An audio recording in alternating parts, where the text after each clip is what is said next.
Baik. Baiklah, Bapak pada hari ini masuk kelas ini akan menjelaskan materi tentang Khalifah Rasyidin. Sebelum Bapak melanjutkan materi tentang Khalifah Rasyidin, Bapak akan Khalifah Rasyidin ini yang mana artinya Khalifah pengganti. Khalifah Rasyidin dapat menjadi Khalifah Rasyidin ini pengganti Rasulullah Sallallahu Alaihi Wasallam, Nabi Muhammad Sallallahu Alaihi Wasallam menjadi pemimpin yang akan digantikan oleh empat sahabat. Yang pertama ada Abu Bakar As-Siddiq, kedua Umar bin Khattab, ketiga Utsman bin Affan, keempat Ali bin Abi Thalib.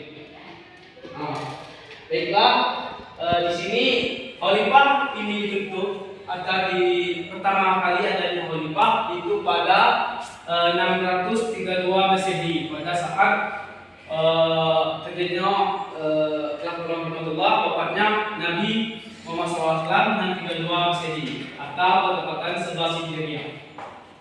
Di sini Bapak akan menjelaskan pertama tentang Khalifah Abu Bakar As-Siddiq. Khalifah Abu Bakar As-Siddiq yang dijulukan dengan lembut dan tegas karena Abu Bakar As-Siddiq ini menggantikan Rasulullah pada saat terjadi goncangnya atau terjadi kacaunya umat Islam karena tidak ada pemimpin karena telah rahmatullah Nabi Abu Bakar bin Muhammad SAW. Tertunjuklah terpilihlah ditunjukkan oleh para sahabat Abu Bakar As-Siddiq menjadi khalifah pertama di muka bumi ini. Khalifah yang menggantikan Rasulullah, Khalifah As-Siddiq pertama yang mengganti Rasulullah.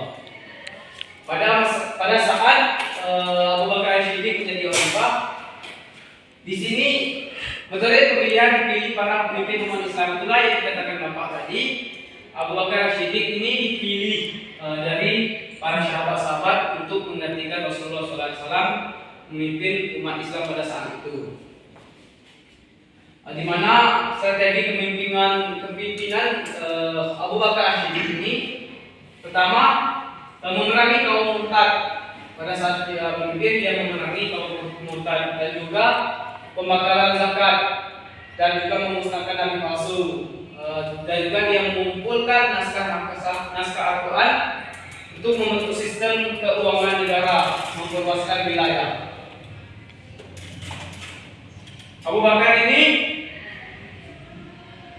selanjutnya di sini ada ayat Al-Quran yang memperkuatkan tentang Khalifah Rasyidin. Ayat At-Taubah, surah At-Taubah ayat 100. Benar bunyinya, A'udzubillahi minasyaitonirrajim. Bismillahirrahmanirrahim. Was-sabiquna al-awwaluna minal muhajirin wal ansari walladzina tabauhum bi ihsan radhiyallahu anhu wa radu anhu wa adalahu jannati tajri tahtiha anhar khalidina fiha abada zalika fadlun azim. Yang artinya dan orang-orang yang terdahulu lagi yang pertama masuk Islam, dan namanya orang-orang Muhajirin dan Ansor. Pertama-tama masuk Islam itu orang-orang Muhajirin dan Ansor, dan orang yang mengikuti mereka dan baik-baik Allah, ridho kepada Allah, dan mereka pun ridho kepada Allah. Allah menyediakan bagi mereka surga-surga yang mengalir di bawah surga, sungai-sungai. Mereka kekal di dalam selama itu, itulah kemenangan yang agung. Nah, ini ayat-ayat yang surat At-Taubah ayat 100 yang menguatkan tentang Khalifah Rasyidin. Bapak akan melanjutkan menjelaskan tentang Khalifah Rasyidin ini. Pertama Bapak akan menjelaskan Abu Bakar As-Siddiq tadi.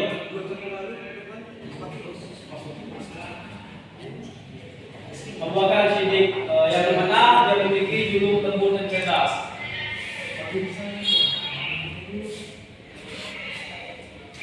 Di mana Abu Bakar As-Siddiq ini memiliki nama lengkap Abdullah bin Utsman.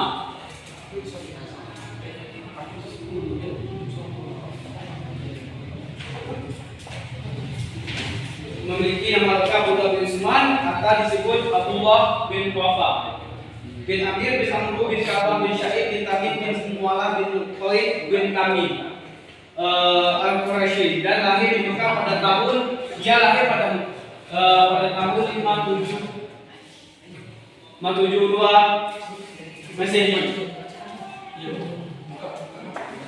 Selanjutnya Bapak akan menjelaskan Umar bin Khattab.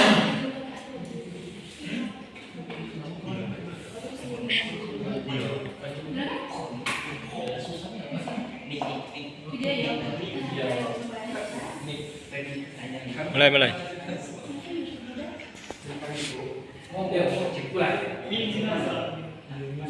Baiklah, selanjutnya yang kedua, Umar bin Khattab yang memiliki julukan cerdas,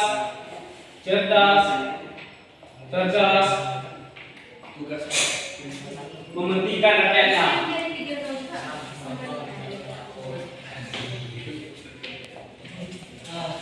Padahal di bawah Umar bin Khattab dia sangat mementingkan rakyatnya. Umar bin Khattab dipilihnya menjadi khalifah itu diusulkan dari khalifah pertama, berarti diusulkan oleh Abu Bakar As-Siddiq. Umar bin Khattab maju menjadi khalifah diusulkan oleh Abu Bakar As-Siddiq karena Abu Bakar sangat yakin kepada Umar bin Khattab, dan juga Umar bin Khattab ini seorang pemberani. Umar bin Khattab masuk Islam juga karena marah pada adiknya, pada saat adiknya itu membaca surat berupa suratnya. Jadi Umar bin Khattab ini lahir di Mekah pada tahun 582 Masehi. 582 Masehi. Khalifah menjadi khalifah pada tahun 634 Masehi. Ini dia menjadi khalifah, ini dia lahir. Jadi Umar bin Khattab menjadi khalifah pada tahun 634 Masehi. Lainnya khalifah ketiga Utsman bin Affan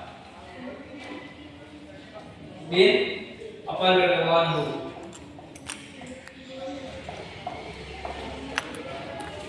Utsman bin Affan ini dijulukan menjadi seorang yang sangat saleh, penyantun, sabar dan lain-lain. Utsman bin Affan ini menjadi khalifah itu dengan musyawarah kesepakatan.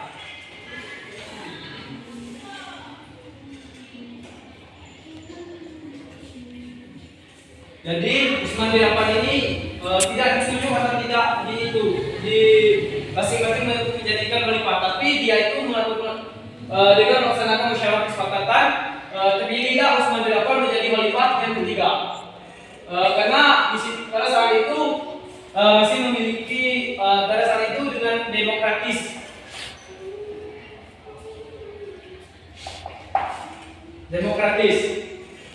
Utsman bin Affan ini Utsman bin Affan lahir pada tahun setelah tahunnya gajah, berarti bertepatan pada 579 Hijriah. Utsman bin Affan lahir. Dia lahir di bawah yang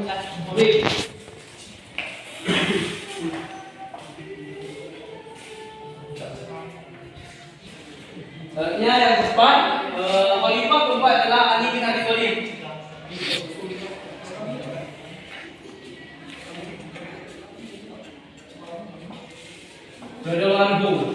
Ali bin Abi Thalib ini dijulukan dengan tegas, mengutamakan kebenaran. Abi bin Thalib ini menjadi khalifah diusulkan oleh usulan Zubair bin Awam bin Talha bin Abdullah. Itulah kenapa Ali bin Abi Thalib menjadi khalifah diusulkan. Jadi pada saat khalifah Ali bin Abi Thalib, dia sangat terkenal yang keberhasilannya. Dia memecahkan masalah di kalangan umat Islam, menggantikan para wali dan lain-lain pada saat Ali bin Abi Thalib. Baiklah, tadi Bapak sudah menjelaskan ini yang Bapak gunakan konsep Khalifah Rasyidin. Tadi sudah Bapak menjelaskan tentang khalifah sedikit singkat. Di sini ada salah satu murid menunjuk keterangan untuk menjelaskan materi. Kepada Dani saya persilakan untuk menjelaskan materi yang ditentukan Bapak pada Di Bapak sedikit menjelaskan tentang Abu Bakar As-Siddiq. Jadi Abu Bakar As-Siddiq itu nama lengkapnya itu Abdullah bin Utsman atau bisa kita sebut panggilannya Abu Quhafah bin Amir bin Amr bin Ka'ab bin Sa'id dan seterusnya. Jadi itu dia lahir di Mekah pada tahun 572 Masehi, Pak. Nah, setelahnya ada yang Bapak menjelaskan Umar bin Khattab. Jadi Umar bin Khattab itu lahir di Mekah pada tahun 582 Masehi dan menjadi khalifah pada tahun 634 Masehi. Setelahnya ada juga Utsman bin Affan. Utsman bin Affan ini lahir pada 6 tahun setelah tahun gajah. Tepatnya pada 579 Masehi di daerah Taif. Daerah tersebut subur dan berada di kawasan Hijaz, sebuah wilayah di sebelah barat laut Arab Saudi. Hal inilah membuat usianya 6 tahun lebih muda daripada Nabi Muhammad. Setelahnya ada juga Bapak menjelaskan tadi Ali bin Abi Thalib. Ali bin Abi Thalib ini nama lengkapnya yaitu Ali bin Abi Thalib bin Abdul Muthalib bin Hashim, lahir di Mekah pada tanggal 13 Rajab. Dia ini lahir pada tahun ke-32 setelah kelahiran Nabi Muhammad SAW. Dan juga menyebutkannya jika Ali dilahirkan pada 21 tahun sebelum hijrah. Terima kasih kepada Nani telah menjelaskan materi pada hari ini. Nanti di sini Bapak akan mengulangi dan juga mengulangi dari penjelasan ada 45 yang kita harus mengikuti atau meniru sih cara pemimpinnya. Pertama, Abu Bakar As-Siddiq sangat baik, apalagi di zaman era-era sekarang. Strategi dan apa yang dia telah buatkan kalau kita meniru atau mengikuti cara-cara pemimpin Abu Bakar As-Siddiq pasti dengan bagus juga. Selanjutnya Umar bin Khattab dan juga yang ketiga Utsman bin Affan, keempat Ali bin Abi Thalib. Di era sekarang kita harus pasai-pasai atau lihai-lihai dalam menentukan strategi untuk memimpin pada diri kita sendiri dan orang lain, karena kepemimpinan bukan tergantung pada memimpin orang lain saja, tapi kita harus bisa memimpin diri kita sendiri. Berarti kita harus mengingatkan diri kita sebaik mungkin. Jadi bagaimana agar kita sangat-sangat meniru sedikit pada pemimpinan yang dipimpin oleh Rasulullah SAW, dari pemimpin yang dari Khalifah keempat ini, kita terapkan saja kepada diri kita sendiri dalam memimpinkan atau mengingatkan diri kita sendiri. Memimpin ini ibarat katanya menguasai diri kita sendiri agar kita bisa melawan hawa nafsu. Jadinya bisa biasanya kita telah ke sekolah, ya kan maksudnya jam 7.30 kita terlambat jam 8 masuk. Jadinya kita harus bisa memikirkan diri kita sendiri itu agar kita bisa masuk jam 6.30 lah dari sekolah, jam 7 lah dari sekolah untuk mengikuti pembelajaran. Dan juga kita harus berani menyampaikan argumen kita atau menyampaikan materi-materi pada saat guru mengasihkan materi atau kita memberikan argumen yang lain dari materi yang telah dijelaskan guru tadi atau kita yang pelajari sebelum itu. Nah, baiklah, inilah yang dapat Bapak sajikan kepada kalian pada hari ini tentang Khalifah Rasyidin. Kalau ada yang salah, kita pelajari sama-sama. Ya, Pak.